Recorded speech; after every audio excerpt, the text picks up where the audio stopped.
ഓം ഹരിശ്രീ ഗണപതയേ നമ. അവിഘ്നമസ്തു. ശ്രീ ഗുരുഭ്യോ നമ. ഹരേ രാമ രാമ രാമ ഹരേ ഹരേ. ഹരേ കൃഷ്ണ കൃഷ്ണ കൃഷ്ണ ഹരേ ഹരേ. എല്ലാവർക്കും നമസ്കാരം. ശ്രീമദ് വാൽമീകി രാമായണം കിഷ്കിന്ധാകാണ്ഡ ഷഡ്പഞ്ചാശ സർഗ സമ്പാദി പ്രശ്ന. ഉപവിഷ്ടാസ്തു मे मदः सर्वे यस्मिन् प्रायं गिरिस्थले हरयो गृध्रराजश्च तं देशम् उपचक्रमे. सम्पादिर्नाम नाम्ना तु चिरजीवी विहङ्गमा. भ्राता जडायुष श्रीमान् प्रख्यातकलपौरुषः. तन्तरादपि निष्क्रम्य स विन्ध्यस्य महागिरे. उपविष्टान् हरीन् दृष्ट्वा हृष्टात्मा गिरमब्रवीद्. विधि किल नरं लोके विधानेनानुवर्तते. यथायं विहितो भक्ष्यश्चिरान्मह्यमुपागतः. परम्पराणां भक्षिष्ये वानराणां मृदं मृदम्. उपाचेदं भजपक्षे तन्निरीक्ष्य प्लवङ्गमान्. तस्य तद्वचनं श्रुत्वा भक्ष्यलुब्धस्य भक्षिणा अङ्गदः परमायस्तो हनुमन्तम् अदाब्रवीत्. पश्य सीतापदेशेन साक्षात् वैवस्वतो यमः इमं देशमनुप्राप्तो वानराणां विपत्तये. रामस्य न कृतं कार्यं राज्ञो न जपचकृतं हरीणां यमज्ञाता विपत्ति सहसा गता.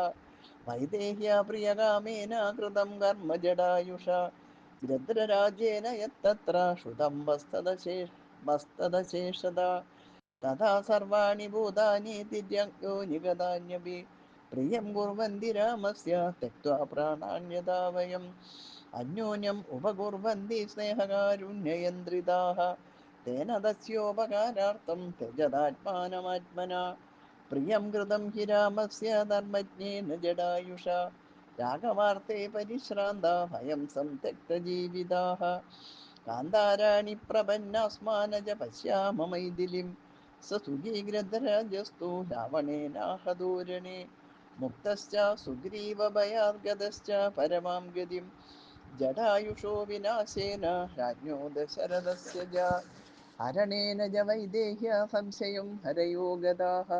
रामलक्ष्मणयोर्वास हरण्ये सह सीतया राघवस्य च बाणेन वालिनश्च तदावतः. रामगोपादशेषाणां राक्षसानां ददावतः. कैकेय्या वरदानेन इदं हि विकृतं कृतं ततसुखमनुकीर्तितं वजो भुवि परितांस समीक्ष्य वानरान्. वृषचलितमतिर्महामतीक्रमणमुदाहृतवान् सगृध्रराड्. ततसुखमनुकीर्तितं वजो भुवि पतितांश्च समीक्ष्य वानरान्. वृषचलितमतिर्महामतीक्रमणमुदाहृतवान् सगृध्रराड्. इत्यार्षे श्रीमद् रामायणे वाल्मीकीये आदिकाव्ये किष्किन्धाकाण्डे सम्पादिप्रश्नो नाम षट्पञ्चाशः सर्गः. हरे राम राम राम हरे हरे. ഹരേ കൃഷ്ണ കൃഷ്ണ കൃഷ്ണ ഹരേ ഹരേ. കിഷ്കിന്ധാകാണ്ഡത്തിലെ 56-ാമത്തെ സർഗം സംവാദം. ആ വാനരന്മാരെല്ലാം പ്രായോപവേശത്തിന് ഒരുങ്ങിയ പർവ്വത പ്രദേശത്തേക്ക് ഗൃധ്രരാജനായ സമ്പാതി വന്നെത്തി. ജടായുവിന്റെ സോദരനും ശ്രീമാനും ബലപൗരുഷങ്ങളാൽ പ്രഖ്യാതനും ചിരഞ്ജീവിയുമാണ് സമ്പാതി എന്ന പക്ഷി. വിന്ധ്യപർവ്വതത്തിന്റെ ഗുഹയിൽ നിന്നിറങ്ങി വന്ന അവൻ കിടക്കുന്ന കുരങ്ങന്മാരെ കണ്ട് സന്തോഷമാർന്നു പറഞ്ഞു: ലോകത്തിൽ മനുഷ്യന് വേണ്ടുന്നത് നൽകുന്നത് വിധിയത്രേ. ഇതാ എനിക്ക് ആഹാരം നെടുനാൾ കൊണ്ട് അടുത്തെത്തിയിരിക്കുന്നു. വാനരനിരയിൽ ചാവുന്നതിനെ ഞാൻ തിന്നും. ആ മർക്കടന്മാരെ നോക്കിയ പക്ഷി ഇങ്ങനെ പറഞ്ഞു. ഇര തേടുന്ന പക്ഷിയുടെ വാക്ക് കേട്ട് അങ്കദൻ വല്ലാതെ നടുങ്ങി.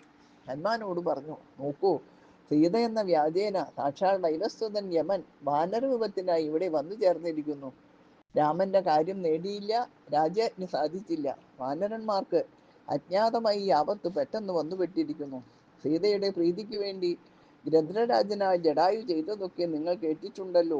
അങ്ങനെ തിര്യക്കുകൾ പോലും നമ്മെപ്പോലെ പ്രാണം കളഞ്ഞും രാമന് പ്രിയം ചെയ്യുന്നു. സ്നേഹകാരുണ്യ പ്രേരിതരായിട്ട് ആളുകൾ അന്യോന്യം ഉപകാരം ചെയ്യുന്നു.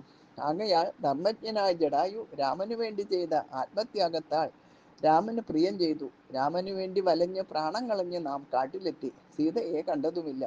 രാവണനാൽ പോരിൽ കൊല്ലപ്പെട്ട ആ ഗൃധ്രരാജൻ സുഖിയായി. സുഗ്രീവ് ഭയം നീങ്ങി പരമഗതി പ്രാപിക്കുകയും ചെയ്തു. ജടായുവിൻ്റെ നാശവും ദശരഥന്റെ മരണവും സീതാഹരണവും മൂലം വാനരന്മാർ സംശയത്തിൽ അകപ്പെട്ടിരിക്കുന്നു. സീതാസമേതം രാമലക്ഷ്മണന്മാരുടെ വനവാസവും രാമബാണത്താൽ ബാലീവധവും രാമകോപത്താൽ സർവരാക്ഷസവധവും ഈ വിപത്തെല്ലാം കൈകേയിക്ക് കൊടുത്ത വരം മൂലമല്ലേ ഏർപ്പെട്ടത്. അവർ പറഞ്ഞ അസുഖവാർത്ത കേട്ടും നിലത്ത് കിടക്കുന്ന മർക്കടന്മാരെ കണ്ടും മനം നടുങ്ങി മഹാമതിയായ ഗൃധ്രരാജൻ ദീനനായി പറഞ്ഞു. അംഗദന്റെ വായിൽ നിന്ന് വീണ ആ വാക്യം കേട്ട് കൊക്കുകൂർത്ത ഗൃധ്രരാജൻ ഉറക്കെ പറഞ്ഞു, പ്രാണാതീയപ്രിയനായ എൻ്റെ സോദരൻ ജടായുവിനെ കുറിച്ച് മനം ചലിക്കുംപടി പറഞ്ഞ് ഇവൻ ആരാണ്? രാക്ഷസനും ഗൃധ്രനും തമ്മിൽ ജനസ്ഥാനത്തിൽ എങ്ങനെ യുദ്ധമുണ്ടായി? വളരെ നാൾ കഴിഞ്ഞിട്ടാണ് ഞാൻ അനുജന്റെ പേര് കേൾക്കുന്നത്. എന്നെ ഈ ഗിരിദുർഗത്തിൽ നിന്നും നിങ്ങൾ താഴെ ഇറക്കിയാൽ കൊള്ളാം. ഗുണജ്ഞനും വിക്രമങ്ങൾ കൊണ്ട് ശ്ലാഘനീയനുമായ അനുജനെക്കുറിച്ച് നിങ്ങൾ വളരെ കാലം കൂടി കീർത്തിച്ചത് കേട്ട് ഞാൻ സന്തുഷ്ടനാകുന്നു. അല്ലയോ വാനരോത്തമരെ, ജനസ്ഥാന നിവാസിയായ അനുജൻ ജടായുവിൻ്റെ അന്ത്യത്തെക്കുറിച്ച് അറിയാൻ ഞാൻ ആഗ്രഹിക്കുന്നു. ഗുരുജനപ്രിയനായ രാമൻ ആരുടെ ജ്യേഷ്ഠപുത്രനോ ആ ദശരഥൻ എൻ്റെ അനുജന്റെ സഖാവായത് എങ്ങനെ? സൂര്യകിരണങ്ങളേറ്റ് ചിറക് കരിഞ്ഞ് എനിക്ക് അനങ്ങാൻ വയ്യ. വിക്രമികളെ, ഈ പർവ്വതത്തിൽ നിന്നും ഇറങ്ങാൻ ഞാൻ ആഗ്രഹിക്കുന്നു. ഇതോടുകൂടി 56-ാമത്തെ സർഗം അവസാനിച്ചു. എല്ലാവർക്കും നമസ്കാരം. ഹരേ രാമ രാമ രാമ ഹരേ ഹരേ, ഹരേ കൃഷ്ണ കൃഷ്ണ കൃഷ്ണ ഹരേ ഹരേ. ഇനി നാളെ സമ്പാദ്യ പ്രശ്നോത്തരം.